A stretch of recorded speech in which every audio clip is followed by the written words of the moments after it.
どうも、底辺アクアリスト黄昏です。皆さん、前回水草の水上栽培ファームを室内に作るという動画を3つほど出したんですが、見ていただけたでしょうか。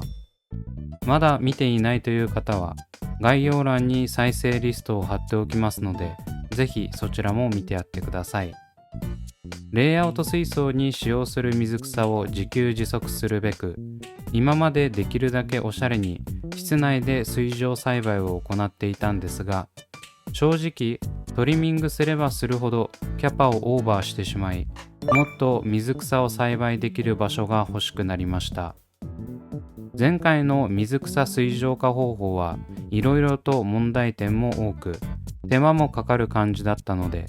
今回は水中で育てた水草を水上管理に移行する超簡単な方法を編み出しました。題して、放置するだけで水草を水中用から水上用へ移行する完全マニュアルです。なかなか難しいとされている水中用からの水上用移行をただ放置するだけでできる素晴らしいやり方を確立しました。トリミングした水草を捨てるのはもったいない。かといって販売はハードルが高いと思っている方にはうってつけです。まだまだ暑い日が続く中、水草自給自足を考えている方はぜひ最後まで見てください。超安価で始められるので、お財布にもすごく優しいです。それでは早速やっていくんですが、水草水上化の基本情報をおさらいしていきます。基本的に水草は水中か水上かによって姿を変えており、自然界では雨季と乾季どちらでも対応できるように進化しています。水上葉を水中に沈めると、一旦水上に適した葉が抜け落ち、そこから水中に適した葉が展開されていきます。この水上から水中は簡単で、抜け落ちる過程さえ我慢できれば勝手に水中用になってくれます。問題なのは水中用を水上用にする方法で、いきなり水中用を水上に出してしまうと乾燥に耐えられずすぐに枯れてしまいます。そこから放置すれば新しい水上用も出るとは思うんですが、確実性もないし非効率的です。そのため水中用から水上用への移行は、どれだけ水中用を乾燥させないかがポイントになります。乾燥さえクリアすれば、そこから水上用になってぐんぐん成長してくれるので、あとは放置できるので簡単です。この乾燥させないというのは、水上化では一貫して大切なことなので、最後まで覚えておきましょう。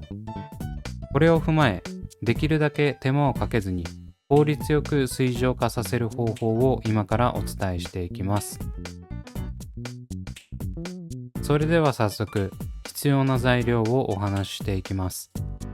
まずは肝心の水上化したい水草を用意しましょう。こちらはトリミングカスで大丈夫です。頭頂部が残ってない切れ端でも再利用できるので、面倒な選別は必要ありません。ただ、種類をごちゃ混ぜにしたくない場合は、混ざらないようにだけ気をつけてください。今回使用するのは、グリーンロタラ、パールグラス、ロタラマクランドラ、ミリオフィラムマトグロスセンセ、ロタラマクランドラグリーン、ルドビジアスーパーレッドです。続いて使用する機材を紹介していきます。まずはこちら。どこにでも売ってるコロコロ付きの衣装ケースです。サイズは何でもいいんですが、高さはある程度高い方がいいので、高さのあるものを選びましょう。ちなみに、この衣装ケースは直射日光にさらすことを想定していないので、屋外で使う場合は自己責任でお願いします。自分は今のところ全く問題ありません。続いて必要になるのは園芸用の土です。ちなみにこれは本当に何でもいいです。お近くのホームセンターに売っている花用の土や培養土など何でも OK です。土によって配合が異なり、いろんな特性があるんですが、自分のやり方だと何でも構いません。たまにバーミキュライトなど水に浮くやつが入ってるやつはやめましょうとかいろいろ言われることがあるんですが、正直何が入ってるかなんていちいち見るのめんどくさいですし、おすすめの土なんて近くのホームセンターで売ってるかわかりませんからね。とりあえずうまくいくか心配な方は安い培養土から始めましょう。10リットル数百円で買えます。必要な機材は以上です。衣装ケースも込みで1000円で揃っちゃいます。それでは水草水浄方法の解説に移ります。まずは衣装ケースの中に土を入れていきます。この量はどれくらいでもいいんですが、あまり薄すぎると水草の根が張りづらいので、5から10センチくらいの高さにしておくことをお勧めします。必要な分だけ入れ終わったら、一応手で適当に慣らしておきましょう。続いて取り出すのは水です。これはただの水道水で構いません。さすがに水がないと水草も育ちませんからね。分量は割と適当でいいんですが、シャビシャビにならないくらいの量を入れましょう。この時に重要なのは、土全体に水が行き渡っているかなので、そこまで気にする必要はありません。ただ、ダマになっている土もあるので、しっかり水が浸透するように攪拌させておきましょう。映像のように浸るくらいで泥っぽくなるようにします。続いては水草の植栽に移ります。ここで最初に行ってほしいのは、水草を細かく切っておくことです。あんまり細かいと芽が出ない可能性もあるので、3から4センチくらいに切っておくといいかもしれません。こうやって細かくしておくことで出る新芽の数が増えます。そして一つ一つをレイアウト水槽に植栽するようにしていくのは超面倒でだるいので、カットした水草はあまり重ならないように土の上に置いておきましょう。寝かせておけば大丈夫です。他の水草も同じように適当にハサミを入れてザクザク切った後、土の上に置いていきます。この時に最初に言った水草を乾燥させないようにするのがポイントです。水草が乾燥しないようにできるだけ広げておきましょう。残りの水草も同様の手順でやっていきます。見てもらったらわかると思うんですが、超簡単ですよね。こんな感じで適当にトリミングした水草を放り込んでおくだけで大丈夫なのでストレスフリーです。細かくカットすることで少ない水草からも効率よく水蒸葉が取れるので、種類を残しておきたい水草にもおすすめですね。そんな感じで全ての水草を置いていった状態がこちら。一応区画ごとに分けてますが、セパレーターがないので、水蒸葉が似てる水草はあまり隣接させない方がいいですね。今回は記録も兼ねているので、一応園芸用のネームプレートのようなものを使います。これもホームセンターや100均で売ってるので、水草の名前を忘れやすい方はぜひ使ってみてください。ポット売りの陰性水草にぶっ刺しとくのもありですね。かっこよく管理したいなら、手書きではなくテープライターとか使うといいかもです。自分は面倒なんで手書きして適当にぶっ刺しておきます。これで名前を忘れても安心ですね。あとは衣装ケースの蓋をすれば完成です。実はこの蓋が結構大事で、完全に密封はしていないんですが、中の乾燥を防いでくれます。園芸用の土は保水性に優れているので、たまに水を入れればなくてもいいんですが、あった方が手間が省けるので推奨しておきます。あとは放置しておくだけでいいです。自分は室内で LED ライトを当ててました。正直外でも簡単に水浄化できるので、日の当たるベランダに放置しておくのが電気代もかからないため、今の時期はいいかもしれません。寒いと枯れるので、冬は外での管理はできないので注意してください。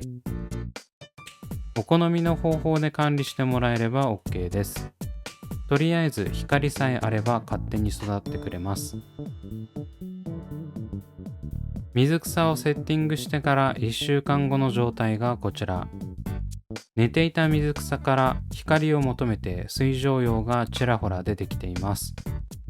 感覚的には頭頂部がある水草の破片の方が初動は早いですね。ロタラマクランドラグリーンも小さな可愛い水蒸葉が顔を出しています。ルドビジアスーパーレッドはさすがの水蒸適性ですでにガンガン水蒸化していってます。グリーンロタラ、ロタラマクランドラ、パールグラスはそこまでではないですね。水草の種類によって成長度合いに差があるので気長に待ちましょう。蓋をしておけば1週間水を追加しなくてもこれだけ湿潤してます。何度も言いますが、この水草が乾燥していない状態が大事なので、最初の頃は外に出して管理している場合、水が切れていないか1日1回くらいは確認しておきましょう。映像のように新芽が出始めたらそこまで気にする必要はありません。それから5日後の12日目の映像がこちら。5日でこの違いです。明らかに水蒸葉になってますよね。グリーンロタラも新芽が次々出てます。数が少なかったロタラマクランドラも切り刻んだおかげで数が増えてますね。ここまで来ればこっちのもんです。ちなみに室内管理してたんですが、一度も水は足してません。ただただ放置してるだけです。それから5日後の17日目の映像がこちら。数日でこれだけ成長してくれるとすごく楽しいですね。うまくいきすぎて怖いくらいです。やはり水中でも成長速度が速いミレオフィラムマトグロスセンセやルドビジアスーパーレッドは水蒸化も速いです。ロタラマクランドラグリーンも綺麗な水蒸葉が出てきてますね。ちなみに空いていた右上にトリミングしたロタラ SP ハラを追加で放り込んでます。12日後の29日目の映像がこちら。完全に水蒸化に成功しました。さすがに成長速度が遅い水草もありますが、ここまで来れば水草によっては収穫できるレベルですね。グリーンロタラはあまり成長してないように見えますが、ホックする性質上あまり目立ってないだけです。あの数本しかなかったロタラマクランドラも無事に水蒸化してます。ただ蓋はしていたんですが、隙間はがっつりあり、虫が湧いてきたため外での管理に移行します。そんな感じで見事1ヶ月で水槽内のトリミングカスから水蒸化に成功することができました。何度も言いますが、鍵になるのは水蒸葉になるまでにいかに水草を乾燥させないかです。園芸用の土は保水性も高いため、水を張らなくても水草の乾燥を防いでくれます。逆に水を張ってしまうと水草の水蒸化が遅くなるどころか、バーミキュライトが入っていない土を探したりと、土の選別から入る必要があるためおすすめしません。新芽が水上にすぐ出て、なおかつ水草が乾燥しない、土が泥状になってる感じがベストです。水槽のように縦に一本一本植栽すると、上の葉が確実に乾燥するので、寝かして放り込んでる方が手間も省けて、節目から新芽も出るし最強です。寝かせることで常に濡れている土に接触し、新芽が生えた時だけ水蒸化するという完璧なプランです。ちなみにこの方法を試す際は必ず安い園芸用の土を使ってください。使い古しのソイルは栄養も抜けきっており、保水性もそこまで高くないのでおすすめしません。園芸用土は保水性が段違いですし、肥料もしっかり入ってて追肥も必要なく、なおかつ超安いのでこれ一択です。というわけでいかがだったでしょうか。超安価、超簡単、超スピードで水上栽培できる水草水浄化方法でした。園芸用の土は何でもいいし、カットした水草をそのまま放り込むだけなので本当に楽です。これ以上簡単に水浄化できる方法はないのではないかというレベルでうまくいきました。まあ、一番簡単とか言ってますけど、やり方は人それぞれなので、他に効率いい方法を知ってる方もいるかもしれません。一応あくまで自分流なのでご了承ください。それでも今回お伝えした内容には嘘偽りはないので、1000円で1ヶ月間放置するだけで水浄化できる方法として認識していただければ幸いです。室内で管理すれば温度管理もできて、一年中水蒸用を切らさなくて済むんですが、虫が湧く可能性があるので、そこの対策だけはしておきましょう。映像のように水浄化したら、適当にカットして日の当たる場所にプランターかなんか置いて植え替えするのもありです。